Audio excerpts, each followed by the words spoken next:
प्रिय छात्र छात्राओं, नमस्कार। जैसा कि आप जानते हैं कि कोरोना वैश्विक महामारी के दौर में जो ऑनलाइन क्लासेज प्रारंभ की गई है वो इस आशा के साथ में कि आप जो सुचारू व्यवस्थित कक्षाएं आपके स्कूल के माध्यम से संचालित थी उसकी अपेक्षा आप लोग और भी बेहतर परिणाम देने की कोशिश करेंगे। अतः घर पे कर्मठता और पूर्ण रूप से मेहनत के साथ में बेहतर परिणाम को लेते हुए उद्देश्य के रूप में आप इस पे अमल कर रहे होंगे, मेहनत कर रहे होंगे, ऐसी मैं आशा करता हूँ। इसी संदर्भ में हमारा जो अध्याय नियमित रूप से प्रारंभ चल रहा है वो अध्याय नंबर 6, भारत का स्वतंत्रता संग्राम। इसका जो आज का टॉपिक जो हमारा होगा वो है 1935 के अधिनियम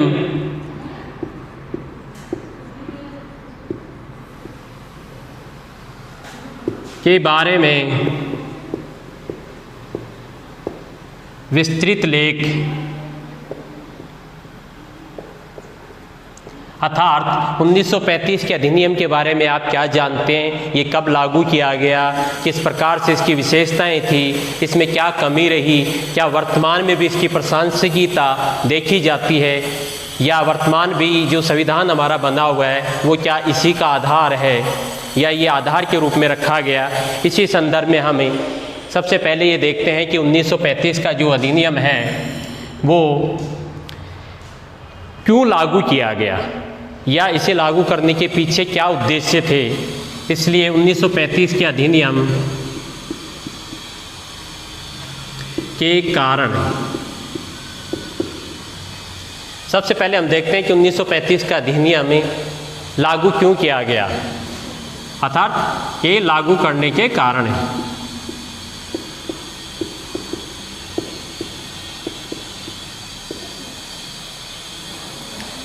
यद्यपि 1935 का अधिनियम कुछ विफलताओं को आधार मानते हुए लागू किया गया था, पर इसके मुख्य रूप से 3-4 पॉइंट प्रमुख हैं, जिसमें सबसे पहला पॉइंट आता है कि 1919 का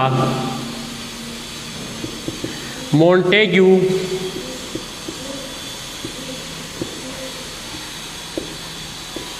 चैम्सफोर्ड अधिनियम की विफलता।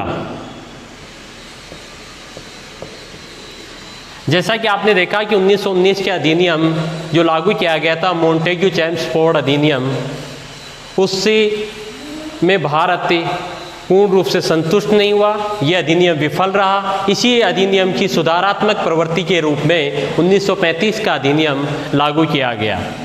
दूसरा इसका पॉइंट था 1927 में साइमन कमीशन का विरोध।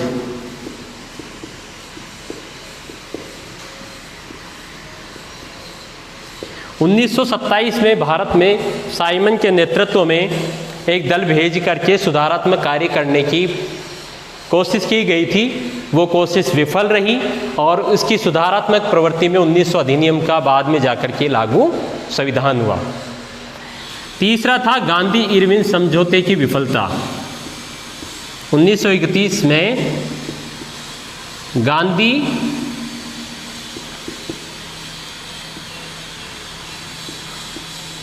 इरविन समझौते की विफलता।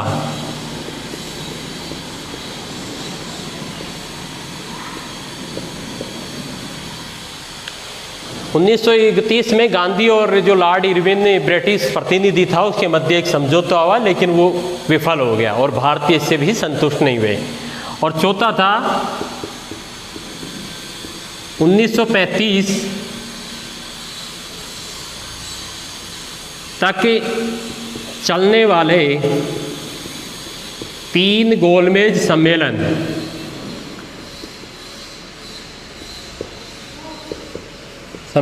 प्रयास। भारत में 1930-31 से लेकर के 1935 तक लंदन में 3 गोलमेज सम्मेलनों का आयोजन किया गया, जिसमें भारत की रूपरेखा के बारे में चिंतन मनन किया गया। भारत में किस प्रकार से भारतीयों को संतुष्ट किया जाए, उनमें सुधार की क्या आवश्यकता है, इसी को लेकर उनके जो प्रयास थे उसी की परिणति के रूप में 1935 का अधिनियम लागू हुआ। ये इसके लागू करने के उद्देश्य थे। अभी इसके बाद में हम देखेंगे कि 1935 के अधिनियम में की विशेषताएं क्या थी।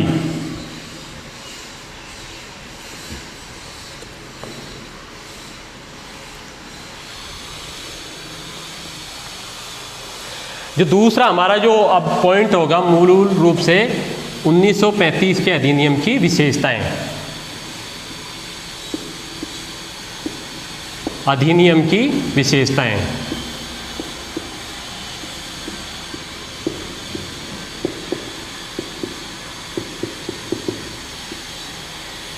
यद्यपि अनेक प्रकार की विशेषताएं इसमें थी, लेकिन प्रमुख रूप से इसके 10-11 पॉइंट मुख्य बिंदु के रूप में माने गए, जिसमें सबसे पहला तो आता है कि प्रांतों में द्वैध शासन, प्रांतों में द्वैध शासन हटाते हुए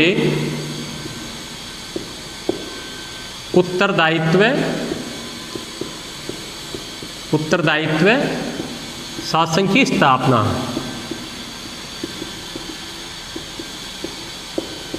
जैसा कि हम देखते हैं कि 1919 के अधिनियम में प्रांतों में या द्वैध शासन जो लागू किया गया था वो 1935 के अधिनियम में हटा दिया गया था, अर्थात ब्रिटिश और प्रांतों के बीच में समन्वय की जो भावना नहीं समझौते के रूप में चल पा रही थी, अतः उसको हटाते हुए प्रांतों को अब स्वतंत्र कर दिया गया। वो अपने हिसाब से शासन व्यवस्था का संचालन कर सकते थे, गवर्नर अपनी कार्यकारिणी नियुक्ति कर सकता था, इस तरह का प्रावधान रखा गया। दूसरा था प्रांतों में द्विसदनात्मक व्यवस्था।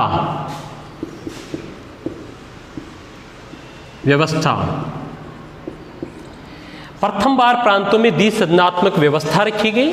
मुख्य रूप से ये भारत के कुछ जो हिस्से थे 5-6 उनमें इस व्यवस्था का प्रावधान था। जैसे कि हम देखते हैं कि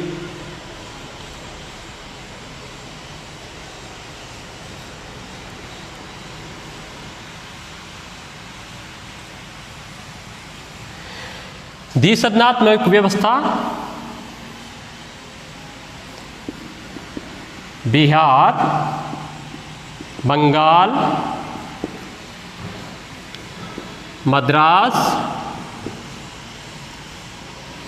बम्बई, संयुक्त प्रांत,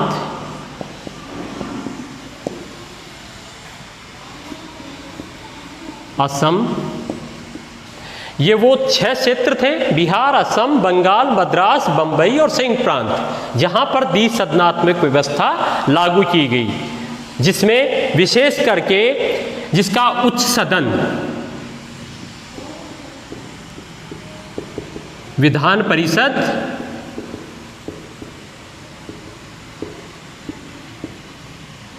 निम्न सदन विधानसभा होता था।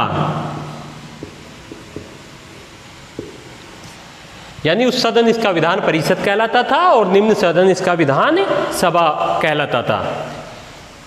अब आपका तीसरा पॉइंट इसका है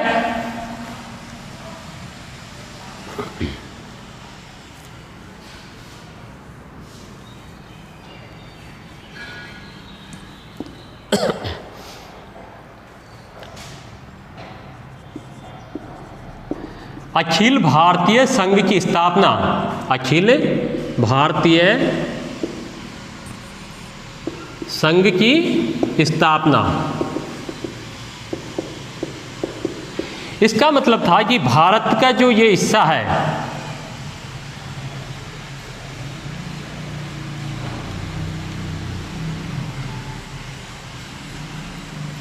जिसमें ब्रिटिश प्रांत हो या फिर आपकी रियासतें, जिस प्रकार से भारत अनेक भागों में बटा हुआ था, अनेक प्रकार की रियासतें थी, उन सबको मिलाकर के सभी प्रांतों को एक अखिल भारतीय संघ के नाम से इसकी स्थापना की जाए, जिसमें देशी रियासतों को ये प्रावधान किया गया कि वो इस पे पूर्ण रूप से निर्णय लेने के लिए स्वतंत्र हैं, अर्थात वो अखिल भारतीय संघ का हिस्सा बन सकती हैं और नहीं भी बन सकती हैं, उन पे ये निर्भर किया गया।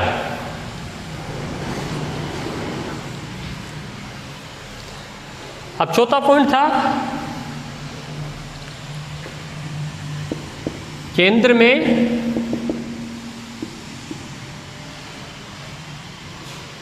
द्वैध शासन की स्थापना, द्वैध शासन की स्थापना। प्रांतों से केंद्र में प्रांतों से द्वैध शासन हटा दिया गया, परंतु अब केंद्र में द्वैध शासन लागू कर दिया गया। पांचवा था अनेक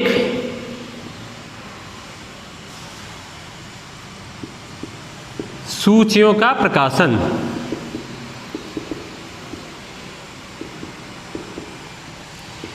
इसका मतलब यह था कि ब्रिटिश सरकार ने इस अधिनियम के माध्यम से 3 प्रकार की सूचियां बनाई। एक थी केंद्र सूची, जो केंद्र के अधीन थी। इसमें विशेष करके वो मामले होते थे जैसे विदेश के रक्षा मंत्रालय आदि। दूसरा था प्रांतीय सूची, ये प्रांतों के अधीन थी। इसमें खास करके प्रांतीय क्षेत्र में आने वाले शिक्षा या अन्य प्रकार के विभाग आते थे। और तीसरी थी समवर्ती सूची, इसमें केंद्र और प्रांत दोनों प्लस आते थे, अर्थात ये दोनों ही समवर्ती सूची का हिस्सा होता था। जैसे स्वास्थ्य, शिक्षा या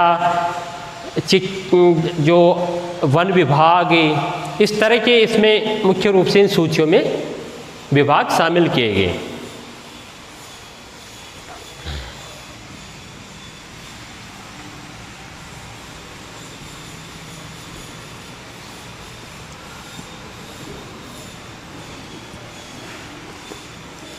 अब आपका छठा पॉइंट जो इसका बिंदु है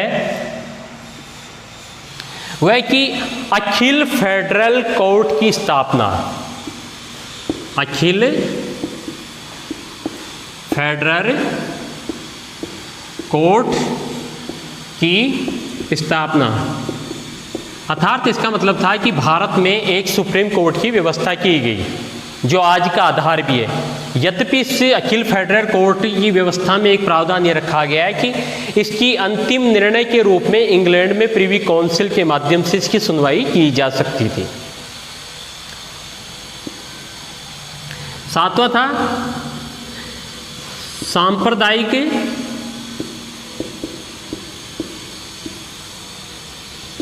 निर्वाचन प्रणाली का विस्तार।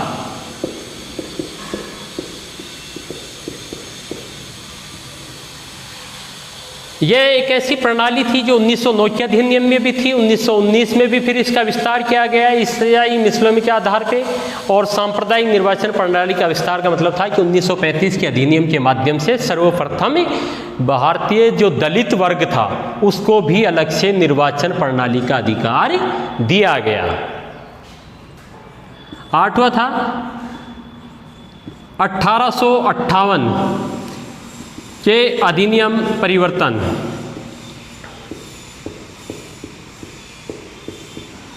जैसा कि 1858 में कंपनी शासन का अंत होने के बाद में ब्रिटिश ताज और संरक्षण के माध्यम से भारत का शासन संचालित होता था।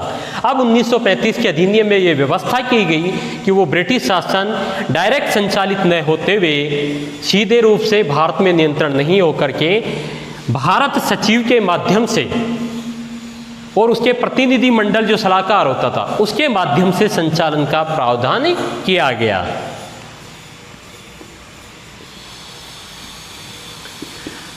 नवा था भारतीय रिजर्व बैंक की स्थापना।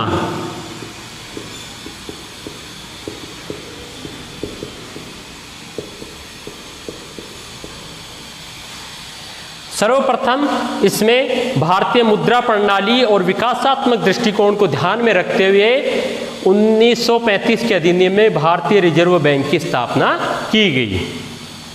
और 10वां था रेल प्राधिकरण विकास निगम, यानी विकास निगम। सर्वप्रथम रेलवे के लिए उसका रखरखाव, उसके मरम्मत, उसका निर्माण कार्य, उसके संचालन आदि के लिए रेलवे प्राधिकरण विकास निगम के नाम से एक विभाग बनाया गया जो पूरे भारत में रेल संचालन का कार्य देखता था। और इसके बाद में जो अंतिम पॉइंट था 11वां, वो मुख्य रूप से भारत के ब्रिटिश प्रांतों की संख्या में वृद्धि।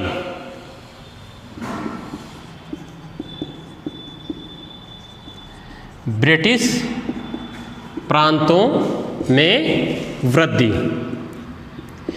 अर्थात इसका मतलब था कि जो भारत का जो हिस्सा था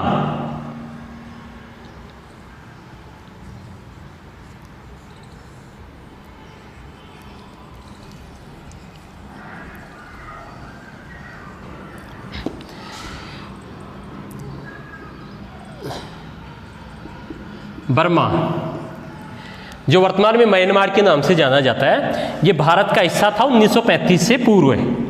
अब 1935 के अधिनियम में बर्मा को भारत से अलग कर दिया गया इस अधिनियम के तहत, और इसकी जगह सिंध और उड़ीसा, ये दो प्रांत भारत में ब्रिटिश प्रांत के रूप में जोड़े गए, अर्थात अब ब्रिटिश प्रांतों की संख्या 11 हो गई इस अधिनियम के उपरांत। जैसा कि आपने देखा कि इसके मुख्य रूप से अधिनियम की 11 विशेषताएं थी, फिर भी यह अधिनियम कुछ आलोचनात्मक दृष्टिकोण से इसकी कमियों को ध्यान में रहते हुए उजागर किया जाता है। अब हम इसका मुख्य जो पॉइंट होगा तीसरा, वो होगा 1935 के अधिनियम के दोष। 1935 के अधिनियम के दोष अर्थात इसमें कमियां क्या रही। तो सबसे पहले तो हम देखते हैं कि प्रांतों में जो द्वैध शासन था,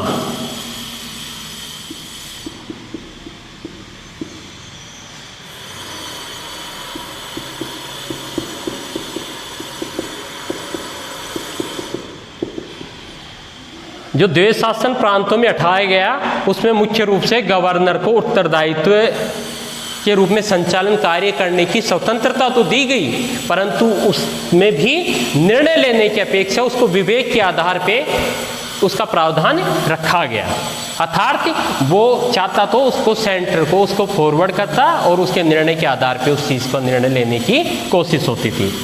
दूसरा था कि अखिल भारतीय संघ